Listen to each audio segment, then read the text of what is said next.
Whenever the subject of remote or flexible working crops up, you always get a certain degree of angst, typically on the part of managers, about the loss of serendipity.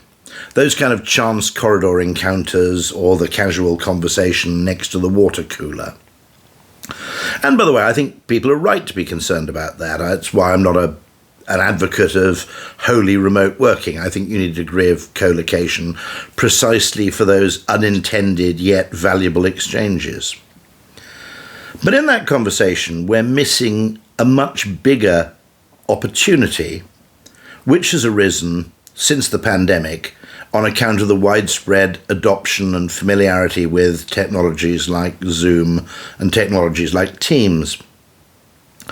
And that's the vastly greater opportunity, if well managed, for far more serendipitous encounters outside the organisation. And it's those that are actually, in many cases, the most valuable. I mean, after all, you're going to have some conversations with your teammates anyway. You work together all the time. On the other hand, there may be a company on the other side of town, or indeed the other side of the world, of whose existence you're completely unaware. And the discovery of a potential partnership or client indeed, or indeed customer in that conversation can be many, many times more valuable, in fact, than many of the conversations you have inside.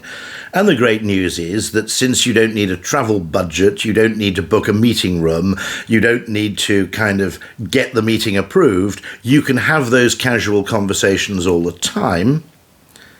There's a huge opportunity. Now, serendipity is really, really important. And we always forget it precisely because you can't plan for it, we don't really properly account for it. You can't necessarily decide how you're going to be lucky. The best you can do is actually increase your surface exposure to fortune. And in fact, both in algorithm design and indeed in animal foraging, there's this concept called the explore-exploit trade-off. A certain percentage of your resources, typically more than half, have to be devoted to exploiting what you already know. That's a standard conventional optimization problem. It's, what you might call narrow-minded accountancy, efficiency improvements, that kind of thing, and we all know how to do that. When they looked at bees, they discovered that bees, 20 million years before there were even humans to talk about algorithms, had already discovered the explore-exploit trade-off. And that's because although bees have a very sophisticated waggle dance where they direct the bee journeys where they already know a source of pollen and nectar is to be found, about 20%, it varies according to a huge range of factors, but about 20% of bees seem to completely ignore the waggle dance. They went off at random. And people thought, this is really odd. You'd think in 20 million years of bee evolution, we would have kind of evolved bee compliance officers who demanded greater compliance with the waggle dance to bring our nectar collection target in line with our forecast for Q3. And indeed, if all the bees obeyed the waggle dance, in the immediate short term, the hive would be more efficient. The problem is the hive would then get trapped in a local maximum. It was effectively over-optimized on past information.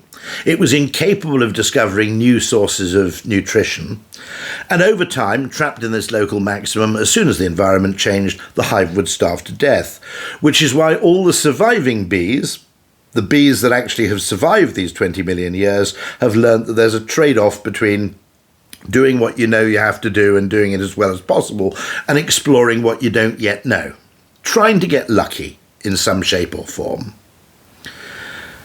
It's essential both to the resilience of the hive, but it's also essential to the growth of a hive, because it's only by actually random exploration that you can discover new sources of income, effectively, although bees don't call it that.